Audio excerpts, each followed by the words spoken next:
Hello and welcome back to another episode of Beyond the To-Do List. I'm your host, Eric Fisher, and this is the show where we talk to the people behind the productivity, and we go beyond the to-do list. We don't just talk about productivity in the way that you're used to thinking about it, hearing about it, not just time and tasks and calendars and checklists, but how that really applies to life and how these other so-called fringe topics can help you get the most out of your time and attention and awareness and all these good, wonderful topics that we've got here. So I'm excited to let you know that this week I'm talking to none other than Andy Andrews. If you've listened to my Robert D. Smith episode, then you know that he is the manager for Andy Andrews. And so it was a thrill to be able to talk to Andy Andrews, especially about his new book that he has coming out on October 1st called The Noticer Returns. We're going to talk about perspective.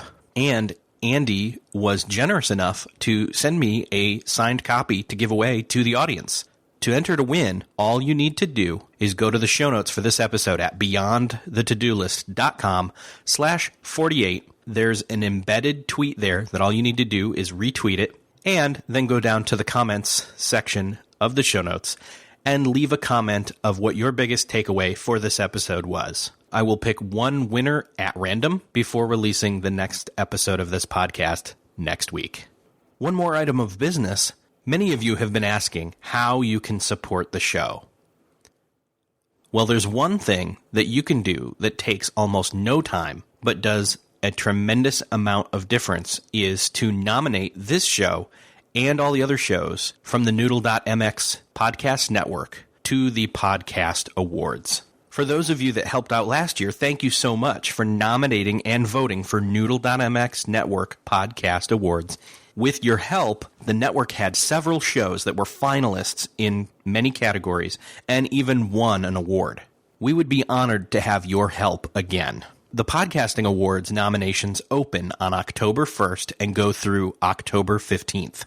You can only submit your nominations once, so gather them all together and then go over to podcastawards.com. You'll see a list of the categories available for nominations. Fill in the name and podcast URL for each podcast you want to nominate in its respective category. So, for example, for People's Choice, please enter Beyond the To-Do List with the web address beyondthetodolist.com. For Best Produced, please enter Once Upon a Time podcast with the URL oncepodcast.com. For Business, please enter Beyond the To-Do List with the address beyondthetodolist.com. For Comedy, enter the Ramen Noodle Clean Comedy Podcast with the URL cleancomedypodcast.com. For Education, please enter The Sci-Fi Show with the URL scifishow.com. And that's SCIPHI in both the URL and the name. For Entertainment, please enter Once Upon a Time podcast, again with the URL oncepodcast.com. For Religion Inspiration, please enter Are You Just Watching? With the URL areyoujustwatching.com. And for Technology, please enter The Audacity to Podcast with the URL theaudacitytopodcast.com. So again, those are some suggestions of other Noodle.mx shows that you can nominate for those specific and strategic categories. Again, for this podcast, it would be great if you would nominate it Beyond the To-Do List and the URL beyondthetodolist.com for People's Choice and business categories, respectively. To review any of these instructions, please go to beyondthetodolist.com/podcast awards. And thanks again for nominating this show and the other Noodle.mx podcasts in the Podcast Awards. It does a great amount of help to increase the visibility of this show and other shows like it on the Noodle.mx network. Well, this week, it is my privilege to talk with comedian, speaker, and author Andy Andrews. Andy, welcome to the show. Hey, Eric, how are you? Boy, I am doing well. Comedian, speaker, author, that really does sound like I don't know what I do, doesn't it? It doesn't sound like you know what you want to do. You want to do everything, I guess. That's the truth. Well, I'm glad to be here with you. Honestly, you were on my list, and so I'm just glad that we're getting the opportunity to talk about this. I'm actually really, really glad you're coming out with a new book called The Noticer Returns. I am more excited about this one than anything I've ever done. I think it's just going to have more value for people than anything I've done. And, it's kind of a continuation of a character that I've had before, who is the noticer. There's an old man named Jones, not Mr. Jones, just Jones. And he always says, when God was passing out talents, I didn't get the cool ones. I can't run fast. I can't sing great, but I notice little things that make a big difference in people's lives. And I think that pretty much boils down to one word, doesn't it? Perspective. Yeah, he was always big on this. And when I say he was always, people go, no, did you know this? And yeah, I really did. If you read The Noticer, the very first chapter of that is true. My parents died when I was 19. My mom of cancer. My dad was killed in a car accident. And I made a bunch of bad decisions, and after several years was literally homeless before that was even a word. 30-something years ago, nobody talked about homeless people. That wasn't a term anybody used. But I was sleeping under a pier on the Gulf Coast. And that was where this old guy found me. And he did talk about perspective all the time, perspective, a different way of seeing things. And he would say that perspective is more important than answers. He said, because, sometimes answers are a matter of timing. And if you shove a square peg into that round hole, you'll get something, but it won't be the best. It won't be the perfect situation. And he said, so perspective, he said, even in a crazy situation, perspective brings calm, and calm leads to clear thinking. Clear thinking yields ideas, and from ideas, we get answers. Oh, that's great. Yeah, that's one of the things I was going to ask you was, not to shatter the illusion or give away any of the magic or, but that this is the first one and as well this one are kind of semi-fictional stories, and in a way that only fictional stories can, you can dig deeper to the truth by asking those pointed questions and telling it in a narrative, right? Yeah, they're definitely stories. Eric, I always tell everybody, I say, they make the smart authors write the nonfiction books. People like me write stories. And I think part of it is because I really connect with stories. I think I would have liked history in school if I'd ever had a teacher who had said, okay, close your books. Forget history today. Today, I'm going to tell you a story. I think I would have probably connected there. And so what I do is I think that everybody has a story, and some people have stories that are particularly great. And this old man, he is something else. And so after 30 years, I ran into him again. And so, each book really kind of stands on its own. You don't have to read the first one to get The Noticer Returns.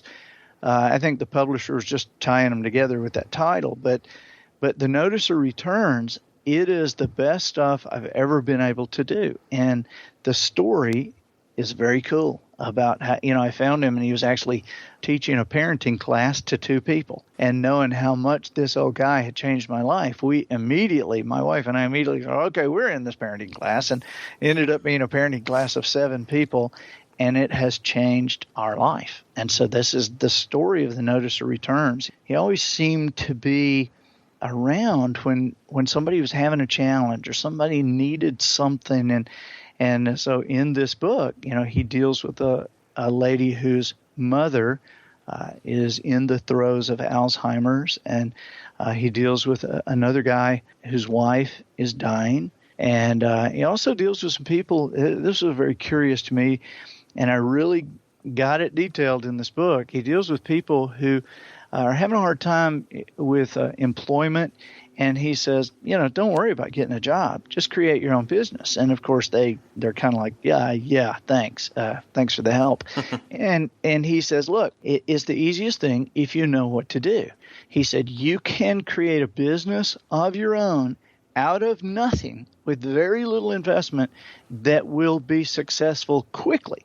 And I am shocked, and it's detailed in the book, but he did it with several people. I have since taken it to several people that I knew. And I mean, not only have they created successful businesses and totally different kinds of businesses, not only have they created successful businesses of their own, several of them already have employees. And so it's shocking to see. But this old man has a totally different way of looking at things.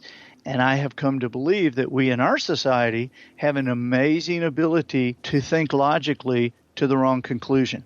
Oh, yeah, that's powerful there to think about that. And that's the hinge, I guess, is about perspective is, you and I could both look at the same scenario or circumstances, but by looking at it differently, it suddenly becomes a whole new thing.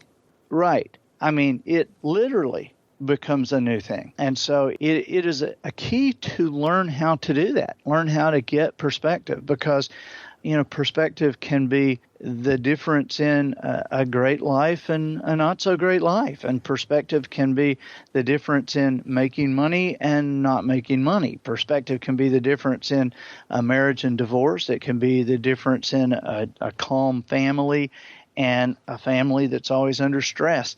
And so it's a huge thing. I was the other night I sat down with Urban Meyer up after I was up there and went, Ohio State football team has used my books before. And so I sat down with him, and that was a big part of our conversation, was about how to create proper thinking around perspective. Because, so many people talk about choices, and that is important, that we make good choices. But to tell a kid or expect an employee or expect yourself to make good choices, especially the way we tell kids, we say, hey, make good choices now. We're going to make good choices today. Did you make good choices? And, that's like telling a kid to take a quarter, go out in the backyard and flip heads every time. Did you flip heads every time? You didn't? Are you going to flip heads every time tomorrow? I mean, if the kid has no idea what constitutes the basis of a good choice, I mean, you can't pull them out of the air. I mean, it's like flipping a coin. And so what is below a choice, what is below the decisions that governs every single one we make, it's our thinking. Every single choice, every single decision you make is totally governed by how you think, what you think about, how much you think about it, what you choose not to think about. All that goes into the perspective you have over situations, and how you think, your thinking totally governs your choices. And so you can do something about your thinking, and that is done by what you read. It's done by what you listen to, what you watch. I beg people, please turn your TVs off if you're not watching something specifically. Now, I'm not saying, turn them off forever.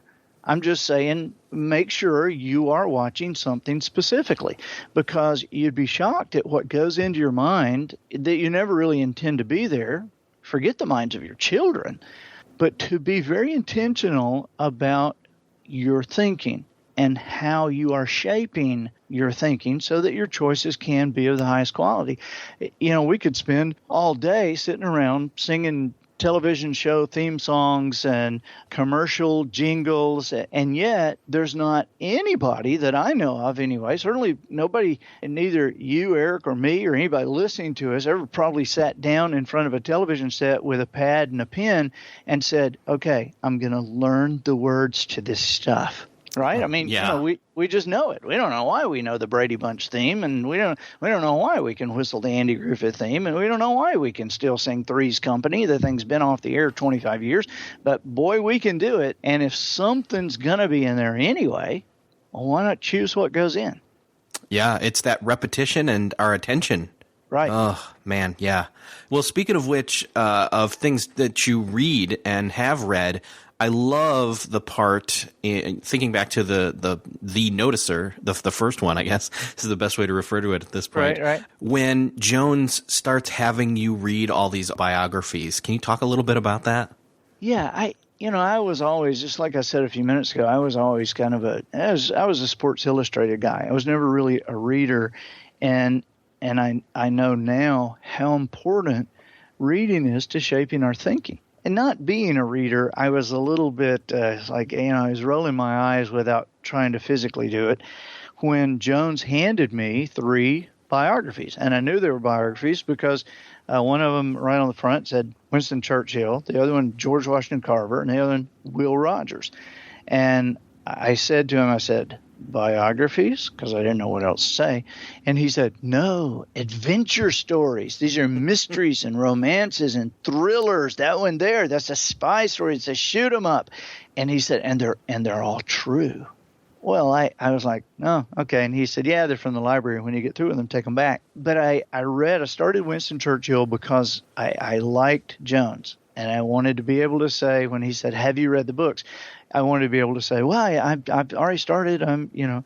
But I got hooked on it. I was kind of shocked because as I read, Winston meets Clementine. And I was going, oh, well, there's the romance. And then there's some stuff going on before the war started. And I'm like, wow, this is kind of a mystery. And then World War II started and he's sending the spies out. And I'm like, wow, this is a thriller. And, this is very cool. And then they're trying to capture and kill Winston Churchill. And I was like, no, there's the shoot 'em up part. And I was very aware that I was thinking that because Jones had said it.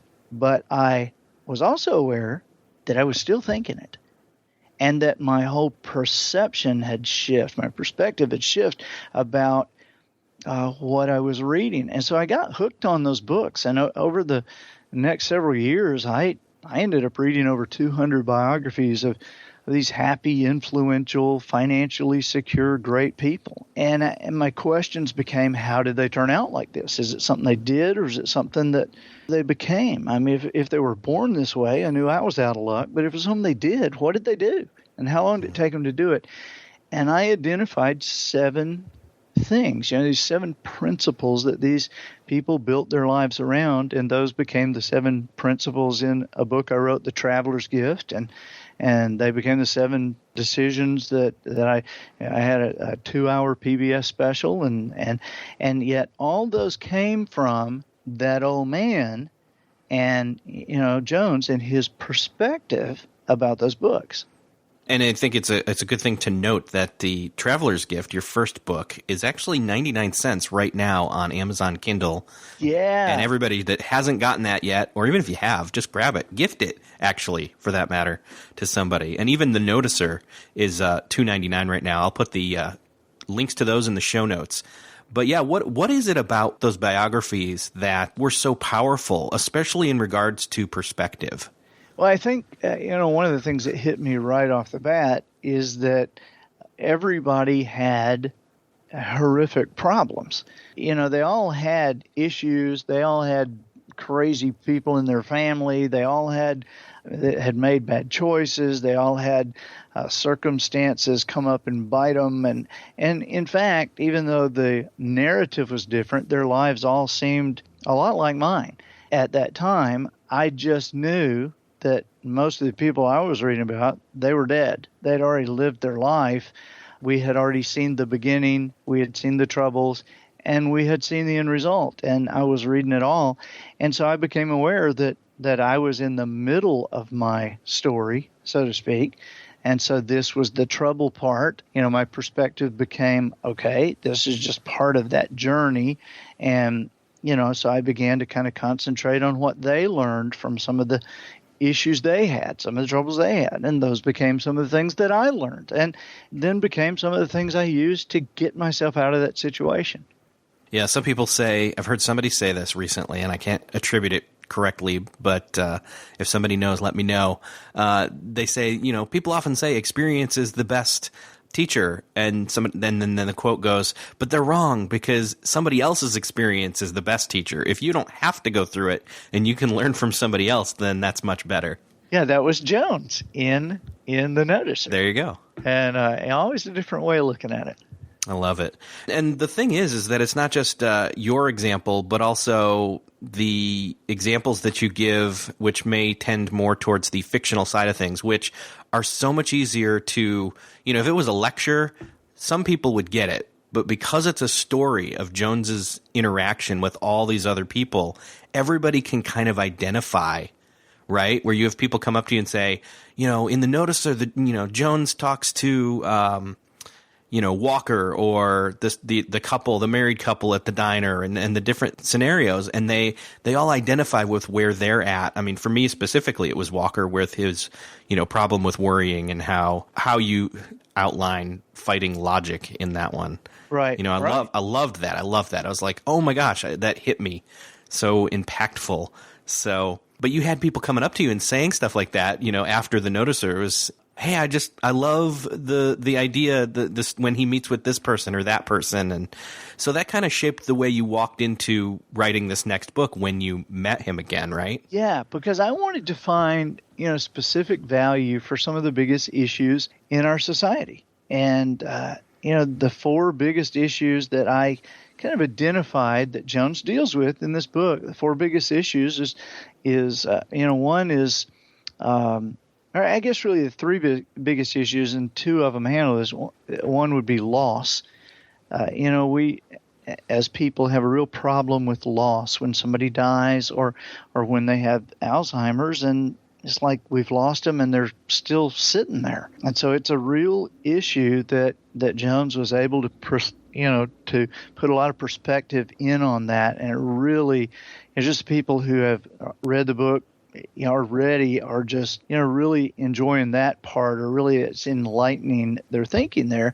And then another issue that people have challenges with is money, employment, jobs, business, or if you have a business, being able to compete and top the competition every time. Jones teaches all that in this book. And then the other one is parenting. I really believe that parenting is the fulcrum our society rests upon. If you look at that greatest generation 70 years ago and you say, wow, that's the greatest we ever were, well, their parents were responsible for that. It was their parents who were responsible for how they turned out. And whatever it was, you look and go, what in the world? What standard did all those parents across the board raise kids by at that point to raise children who became adults that we look back 70 years and still say that's the best we ever were? And then what standards are people using today to create whatever you think is happening today? But parenting is the fulcrum upon which society rests. I work with a bunch of very high-level coaches, football and basketball coaches, and some baseball stuff. I work with corporations, and I am more than ever convinced, and these CEOs and these coaches are too, that the CEOs and these coaches, while they're dealing with adults, the principles they are using and the things that they are using to deal with situations, they are parenting is what they're doing, just at a very high adult level. Because over and over again, I see the disasters the times I see somebody, they're having to get rid of this person from the business or the team because they treated a client this way or they said this, and everybody's looking at it like this is an adult issue. And no, it's not an adult issue. An adult did it, but it's an issue that should have been handled when the guy was 8.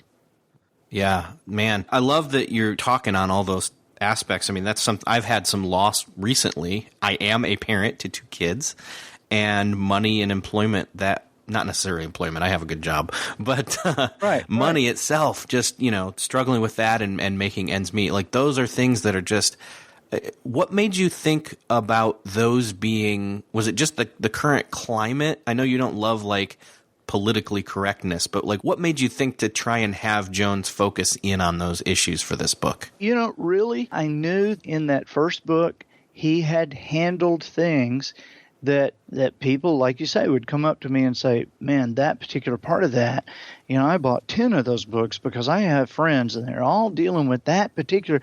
And so I thought, okay, well, what is it now? I mean, what now? I found this guy. What can I have him handle? Man, you just walk around outside, Eric. I mean, see what you just said, that you're a parent. Financial issues are always in the forefront of many of our minds. You just dealt with a loss. Well, with this book, The Notice of Returns, it's for you. I mean, even if one of those things were in your thought processes right now, this book would be huge for you. But I think this book is going to tag a ton of people right where they live and will really help. One quick thing, I do write stories, and I hear a lot of people, for years I would hear people say, I only read nonfiction. There's a lot of business people say, I only read nonfiction. I ain't got time for fiction. And so, my books are stories with principles in them. And so people kind of say, well, it's kind of a combination of fiction and nonfiction. In fact, when The Traveler's Gift came out, it was on the New York Times bestsellers list in their fiction category. And at the same time, it was on the Wall Street Journal bestseller list in nonfiction. And so a little explanation of why I do this specifically is because people who say they do not read fiction need to rethink that decision. And the reason is because you can gather knowledge. You can gather all the knowledge you want. But wisdom is a little more ethereal. It's a little more hard to define. And wisdom is definitely on another side of the issue of knowledge, right? I mean, knowledge, you can teach any 12-year-old to drive a car. I mean, any 12-year-old has the mental and physical ability to learn how to drive a car. Now, you're not going to flip them the car keys and say, have a great weekend, because they haven't got the wisdom to apply that knowledge in a consistent manner and in a proper context. And so wisdom is a different thing. While nonfiction books feed knowledge, fiction fires the imagination. Fiction fires context. Fiction or a story gets your imagination going. You imagine the situation, the place, how they talk, how they look. And so when you grab knowledge that is in a story, you're faster to the point of being able to apply it in a way that will literally change your life. And I think by you doing that kind of a hybrid of fiction and nonfiction in here, you are able to take that theoretical and that wisdom, and people are able to consume it and then ponder it, but then also take it down to a practical level. Yep, that's exactly right. And I love that. I just love that. And so since my show usually deals a lot more on the practical side, I'd love to ask you two questions real quick that have to do with that. One is the standard question I ask everybody, which is, in an ideal world, how do you start your day? Early. I get up, and before I do my email, before I check my messages, before I see any news, before I do anything, I will get up and I will be quiet.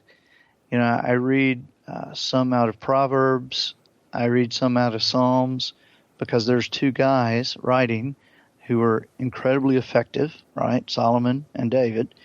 And then I have a devotion I read, and I'm very quiet. And then I'll go and write. Now, this is my ideal world, right? Mm-hmm. And so I'll go write, because I can really dig in early with that process, and I can really be productive. But if I get up and I check a couple emails or look at the news, or if I do that, my mind is crowded, my thinking is broader, and since my thinking determines my choices, when I sit down to write, when I sit down to accomplish what I do, I want my thinking to be narrowly focused at that moment, and yet broad enough to fire my imagination so that I can get what I want done. But if I wait until the boys get up or my wife gets up and, there's the pounding feet and, then it's just a different thing. So that's my best way. Great. And I think you partially are answering my second question, which kind of has to do with an old question about a year ago. Somebody wrote in on your podcast, The Andy Andrews Show, and I think it was a single mother asking, well, I've got this book project or this project. I can't remember exactly what it was. I really want to work on it, but I don't want to give up quality time with my boys. And what would you say to somebody who's hung up on, time management, but has something they're wanting to work on, and they keep saying, well, I only have so many hours in the day? Right. Well, you do have to prioritize, and your family should be your priority. But you also have to understand that if you are a person who not only you have to make a living, but you also aspire to make a better living for your family, then if the way you are going to make a better living for your family has to do with something, and it usually has to do with something that we do outside our traditional work. I mean, before you're a New York Times bestselling author, you've probably got a job. I mean, Tom Clancy was an insurance executive. John Grisham was an attorney. And they didn't quit and then write. They wrote during their regular time. And so what I'm saying is, if your family is your true priority and you aspire to make a better living for them, well, then at some points, because your family is your priority, you have to take some of that time and write or invent or create or consult or whatever it is that you're wanting to do. You can't make a full retreat from your family. You have to take pieces of time. And I would urge you to get your family, get your kids involved in that advance in what you're doing. Okay, you know how we have this up on the refrigerator? This is what we're going to do. This is what we're going to be. Okay, well, I'm going to go do this. And I tell my kids, all right, now look, I'm just telling you now, I don't care if you're 18, I don't care if you're 40, when I come home from a trip, I really want my boys to get up and say, Daddy. And so, they're 14, they're 11 now, and they're still doing that. I come home and they get up off the couch and they go, Daddy, hey, and they come hug me and we laugh. And so there are also times that my boys know I'm working. And so while they're playing, I'm working, and I make sure that when we have rewards from that work, hey, you know how we're here at this place and we're getting to hang out by the pool? Isn't it cool that we took the time to work when we were home, even though you guys did this and I had to go in the office? Well, now look what we get to do because we did that. And that still all comes back to perspective. Exactly. I love it. I love it. Well, Andy, it has been awesome to talk with you. I encourage everybody to go grab a copy of The Noticer Returns. And like I said, the Noticer, the original book, is out there for $2.99 on Kindle, and the Traveler's Gift is only 99 cents. You can't afford not to get that. Hey, Eric, thank you so much, buddy. I had a great time. Thank you. Well, that wraps up another episode of Beyond the To-Do List. Thanks again to Andy Andrews for talking with me about perspective. Make sure to go pick up The Noticer Returns. And make sure to go to beyondthetodolist.com/48. Find the embedded tweet there, retweet it, and then go to the comments section and leave us your comment about what your biggest takeaway was for this episode. And I will pick one random person who does both those things to receive a signed copy of The Noticer Returns. And again, don't forget to go to podcastawards.com and submit Beyond the To-Do List for the People's Choice and Business categories. And don't forget to go to beyondthetodolist.com/podcast awards to get the instructions on how to nominate Noodle.mx Network shows. Thanks again, and we'll see you next time.